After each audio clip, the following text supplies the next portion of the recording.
Bismillahirrahmanirrahim. I'm talking about a research project. We have approval from National Institute of Health Research in UK. It is about the multivariable prognostic prediction model for diabetic retinopathy progression in high-risk patients under the hospital care. So there's a rationale why we went into that project.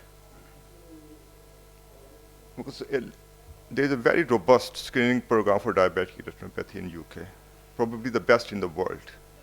They spend a lot of money. They have about 75 million pound worth of investment in that program. And that program is called DESP, Diabetic Eye Screening Program. They have their own classification system and they work in a very robust manner. I will show you in next slide what they do. So the problem is 50% of the patients who are referred by the screening program are false positive. That increases the burden on the system, resources, and appointments. Because they come in, they say there's a single exudate, no macular edema. So we need to eliminate that process. So only the high-risk patients should come to the hospital service. Although the diabetic screening program have used risk stratification models to optimize screening intervals, but there's no such tool which is for the high-risk patients, like who are pre-proliferative, who have frank diabetic macular edema.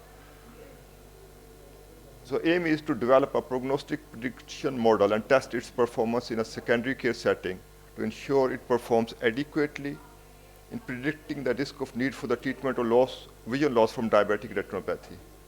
So if it's successful, it will provide better communication of prognosis to the patients and judicious use of resources. Because patient comes to you, you see them, after 2 hours you tell them, oh, you haven't got anything.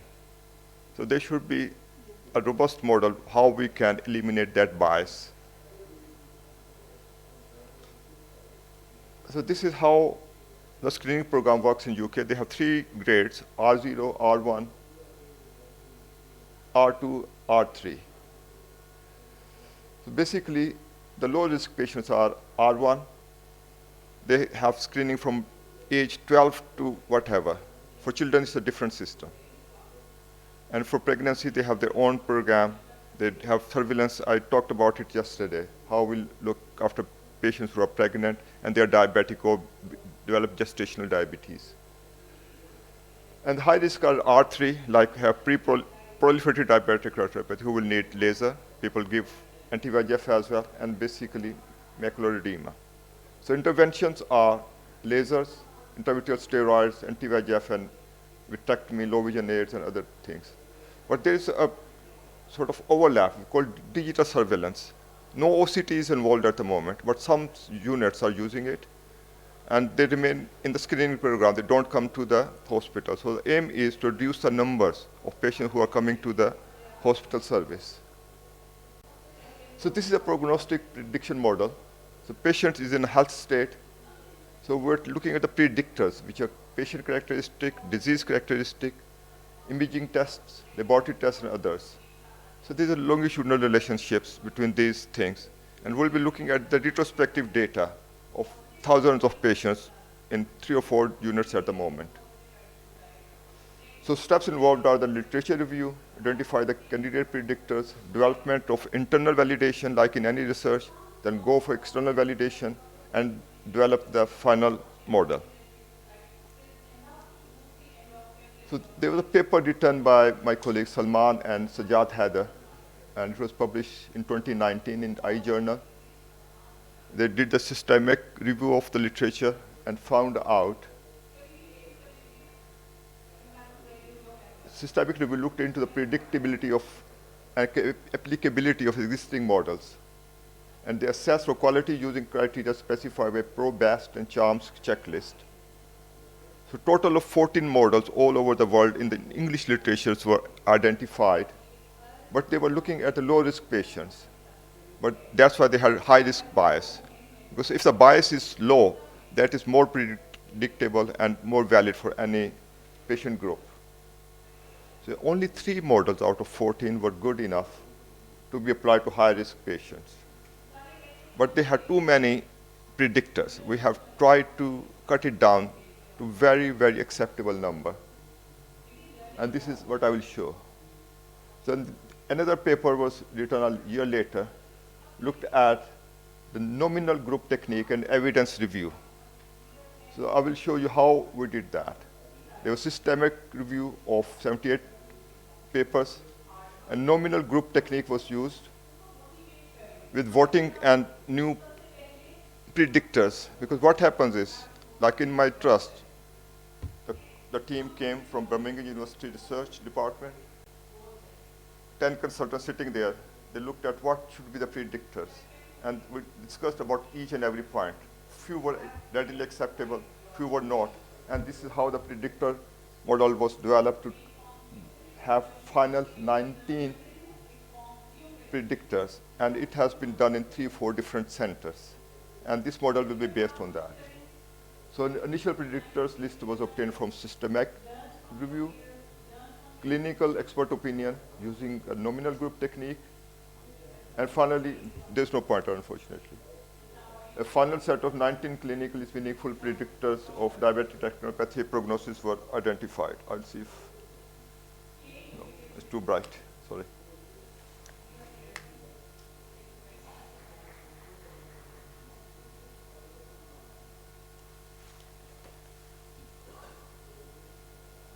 So we are looking at the candidate predictors now.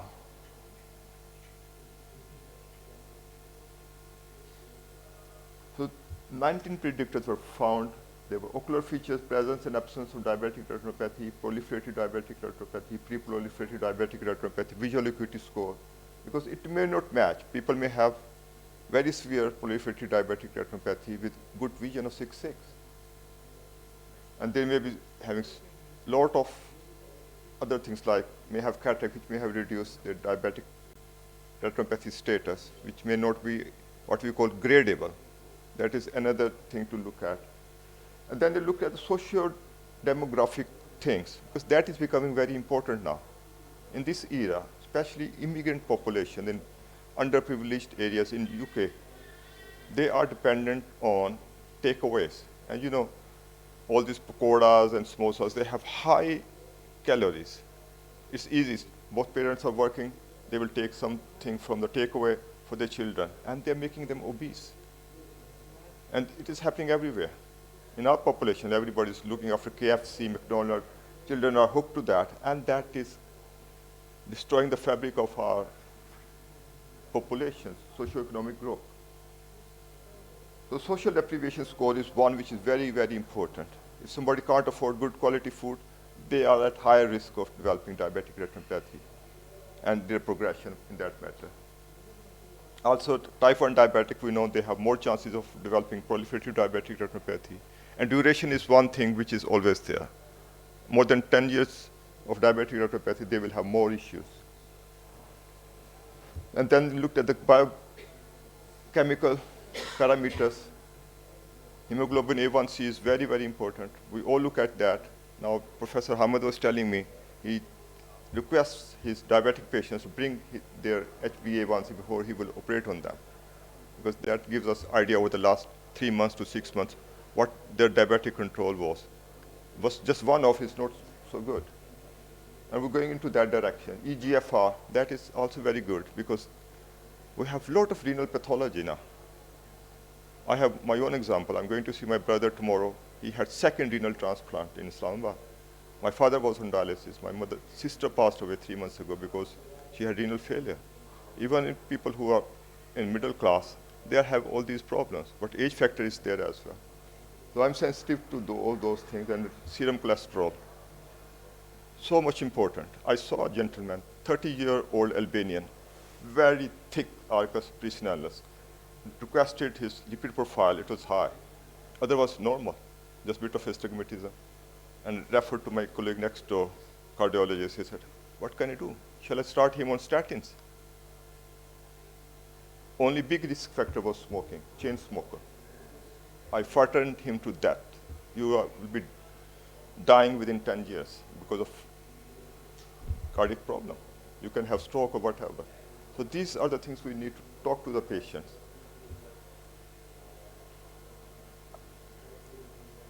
pregnancy is one thing which actually can rapidly progress the diabetic retinopathy. If it is not there, or they develop gestational diabetes, or if they're type 1, it will progress very, very rapidly within few weeks with very bad results.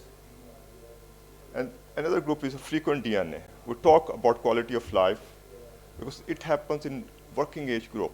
If somebody is a manual worker and he can't afford to lose 1 day's work, if he's a manual worker, what will he do? He will lose his 50 pounds, यहाँ पे 500 की दिहाड़ी लगी हुई है उसकी.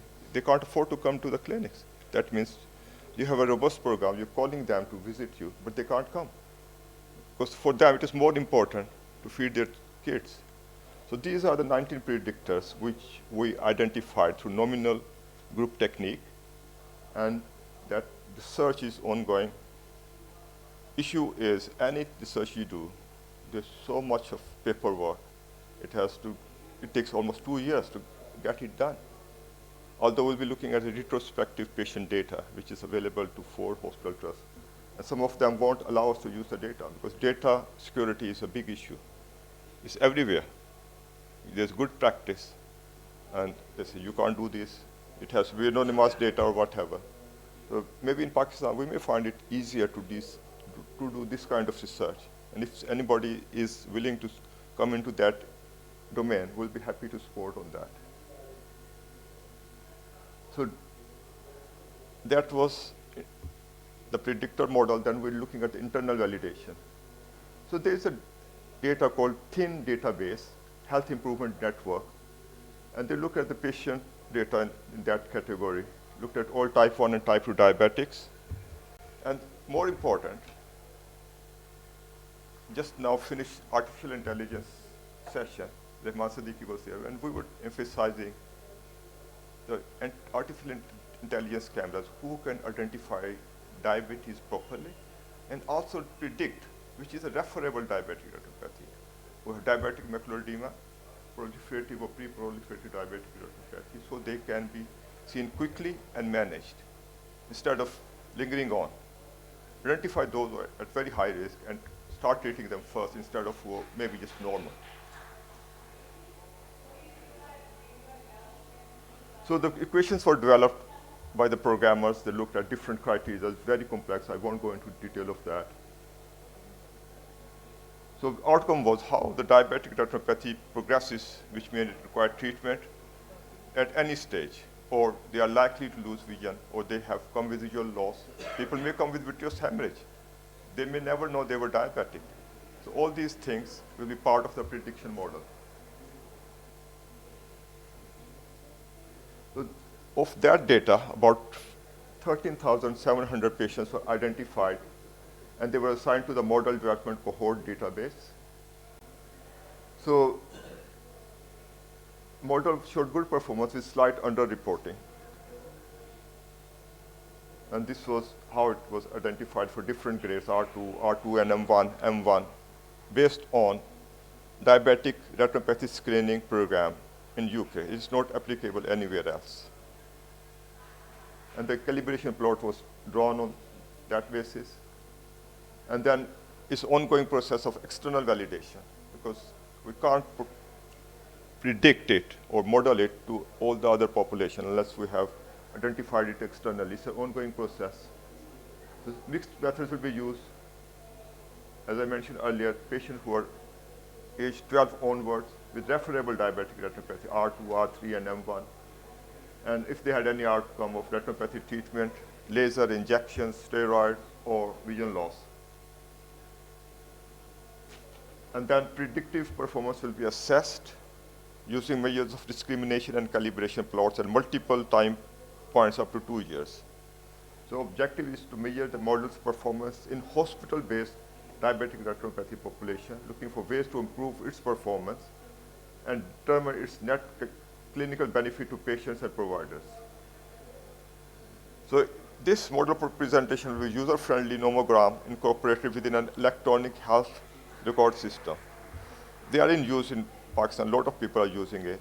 I think Mehfooz Bhai has his own system. They keep working in different ways. I know there was talk about open eyes. Mole Hospital was trying to look at Medisite, and I think LRBT has developed their own, but bigger hospitals are going into that direction. It will be easier because we want the big teaching hospitals to provide data to themselves because data is the wealth now. Everybody is looking into that. Problem is engineers or IT specialists or what we call programmers or software engineers in artificial intelligence, they can develop a program, but there's no input from the clinicians. We need to work together with them. So we can have population-based data from within Pakistan, huge amount of data, and people are looking for it. We have started developing that in glaucoma. We started a project called Poda. पौधा लगेगा तो दरख्त बन जाएगा उसका. So Rashid will talk about it briefly in the closing ceremony about that. So the conclusion is we will develop this model. When it is successful, it will risk stratify us to prioritize individuals at higher risk of vision loss. Better prognosis, better communication will be really good. So, because at the moment, screening program have interval of up to 1 year. It can go up to 2 years. And if somebody is very low risk, they are having good control, it could be increasing even further. There's no point starting screening program everywhere. And they say, okay, we'll keep doing it, we're doing it. But it has to justify the resources we are spending and convenience to the patient, because patient experience should be good as well. ये नहीं कि patient आया उसको कहें कि हल्का सा ना एक microaneurysm है, वही तो diabetic retinopathy होगी. They are sitting in the clinic for 3 hours and then you tell them there's nothing wrong. So if we have these predictors, we can already tell this is the way forward. So because resources are limited, we have to work in a more efficient, effective way to help our population. Thank you very much. He came in and he told me I have lost half a stone in 2 weeks because I'm frightened of losing my job. So if we can tell the patients that this is what you need to do, education through diabetic programs, through diabetic screening program, or whoever comes in the hospital, it has to be opportunistic. Whenever we get the opportunity, we should be educating. I know in Hyderabad, they are doing these programs, Sin Institute of Visual Sciences. They have programs, they go to different health centers, take the photographs and do the things. But it also depends the image quality and the number of trained personnel who can interpret those images. Moving forward, once we have this artificial incorporated within specified cameras, which has been the aim to develop in Pakistan indigenously, if that is possible, we may be able to provide service, but taking away the few steps, like, for mobile technology came, it was like a wired thing, then broadband came, now we have Wi-Fi. Other people spent a lot of fortune, but in Pakistan, we missed the second step. We just moved to G4. We can go to G5. Similarly, we can learn from other people's experience, avoid those expensive stuff, they had to do it, and just take up what is valid at the moment.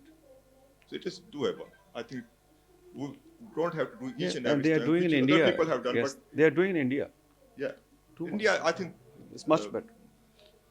that's their model. Actually, we can adopt very easily. Yes. So thank you very much. So Mohammed Jawad is there, no, and Huma Ali Mirza. I think she is in the quiz program.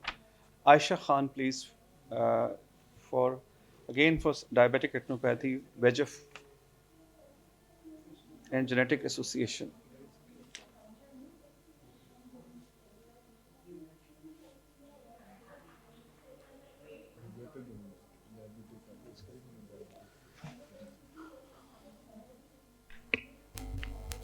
I'm Dr. Aisha Khan, FCPS resident at Institute of Ophthalmology, LUMS, Jamshoro. My talk is on the genetic association of vascular endothelial growth factor gene variant with the risk for the diabetic retinopathy. That is a meta-analysis.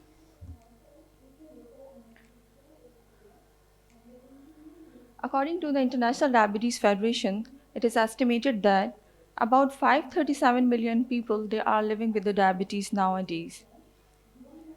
Another report which is given in 2022, it was noted that 1 in 4, about 26.7 million people, they are affected with the diabetes, and 33 million people they are now living with the diabetes nowadays. And Pakistan has now third highest number of people they are living with the diabetes in the world after China and India. So the prevalence of type 2 diabetes in Pakistan is about 17%.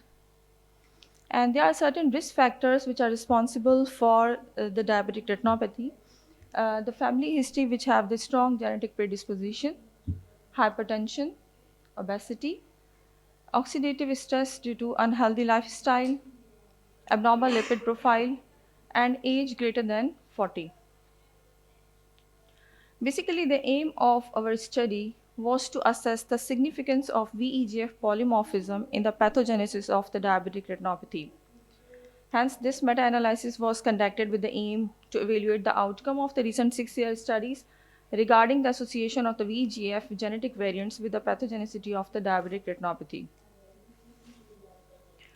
As we know that hyperglycemia is the main culprit for the development of the diabetic retinopathy, which causes the microvascular damage and that results in the basement membrane thickening and the loss of pericyte. They both result in the hypoxia and the vascular occlusion that may lead to the VEGF upregulation and results in the neovascularization.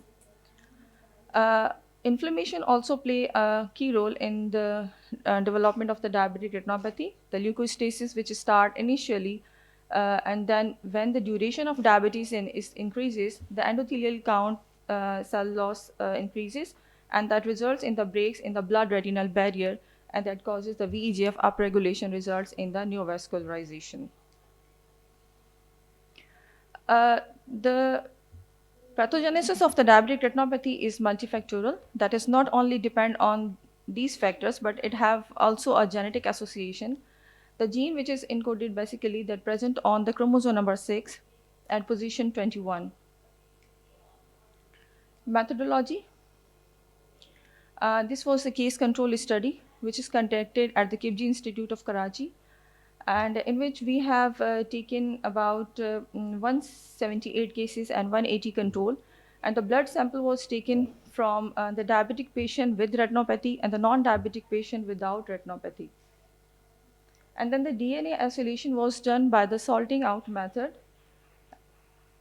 Quantification was done by the nanodrop technique by the spectrophotometry, which was range set up to 260 ratio to 80. And then the conventional PCR was done by the prescribed recipe of the primer and material. And the gel electrophoresis was done by the 2% agarose gel. And this percentage of agarose gel was uh, given by the percentage of the base pair. And then finally, statistical analysis was done by the SPSS version 2.0. So this flowchart that represent the assessment criteria of inclusion and exclusion. Initially, the 200 studies were included, and literature was reviewed in the 200. But the research is the literature which follow our eligibility criteria that included in our study, and those which are uh, that do not follow our eligibility criteria, they are excluded. And the articles totally with no reasons, no case control study, small sample size, and dated before 2014, no odds ratio or statistical analysis, type 1 diabetes, and review articles, they all excluded from our study. Results. This show the graphical representation of the diabetic retinopathy in the control sample size in 6 publications to see the like association of this polymorphism. The frequency of the genotypic distribution and the significance of risk allele was demonstrated for each of the polymorphism, and it was observed that VEGF RS2010963C and RS3025039T polymorphism were considered the most studied polymorphism among the studied in the last 6 years, and we have included two positions of the VEGF gene to check its association with the diabetic retinopathy. So this forest plot thus depicting that association of the VEGF with this polymorphism RS2010963, it shows that these four studies that are conducted on this polymorphism, and that shows the displacement of the base pair of G replaced with the C at the position 405, and these studies that show the significant result in other areas, but it has an insignificant result in our study.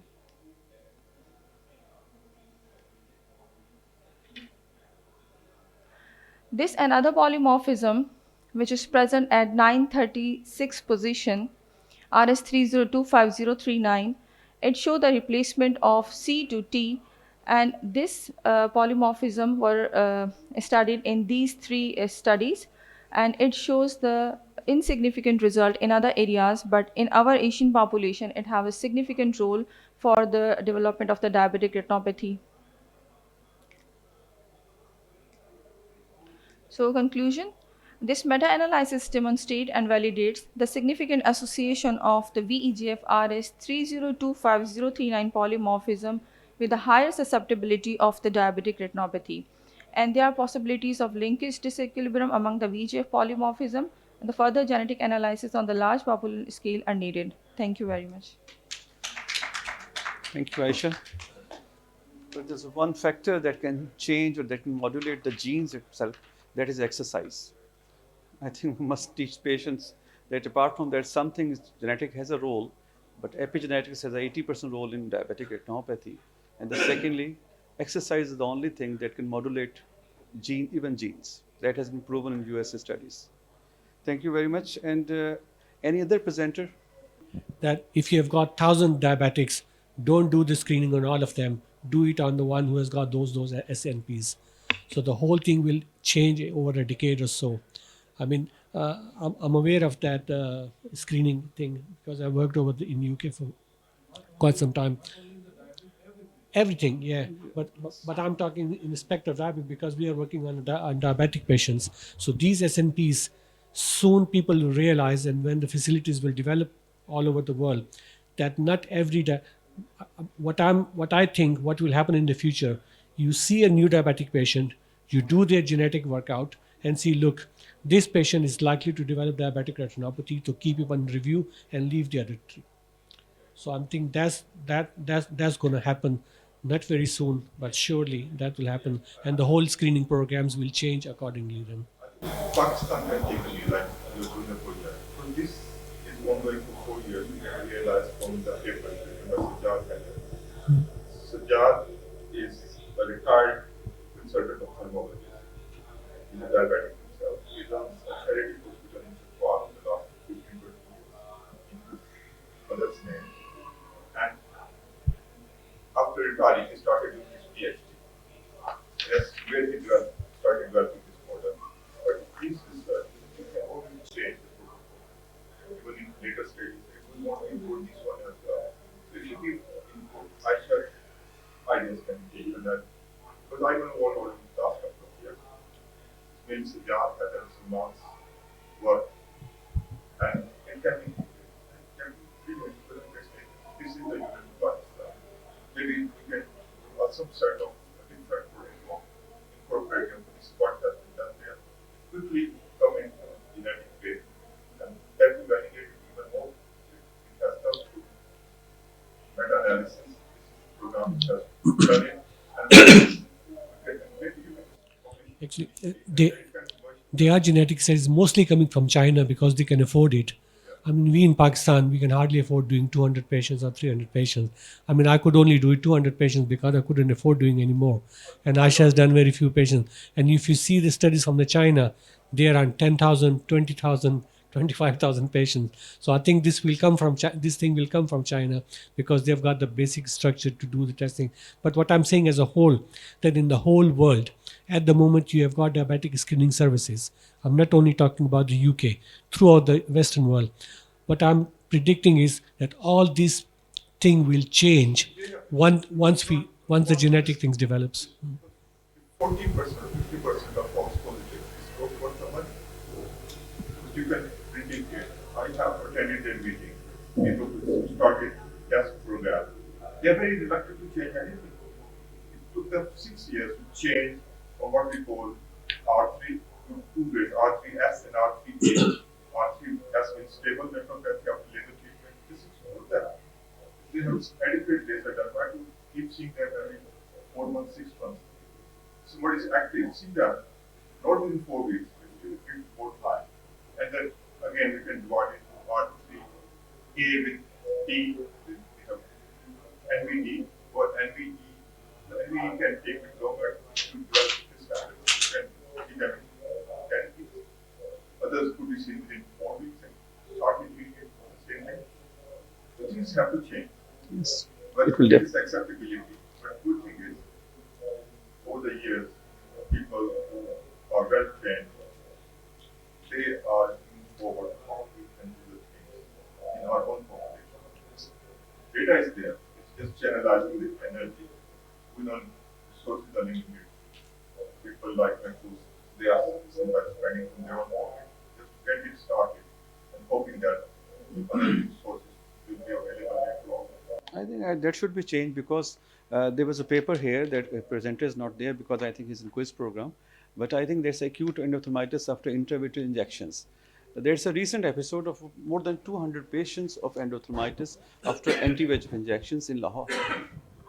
And this is what we are missing in a screening period, that we must have to control the diabetic before this stage of diabetic changes. The thing is wide endophthalmitis. It happens everywhere because it is maybe the problem with the Avastin. All Avastins.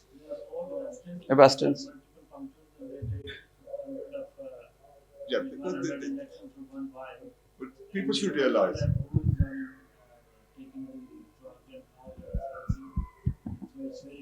It is very. I'm thinking. I remember.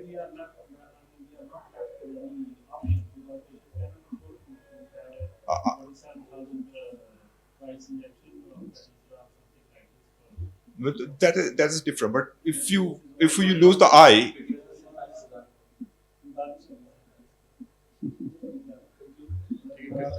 Sure.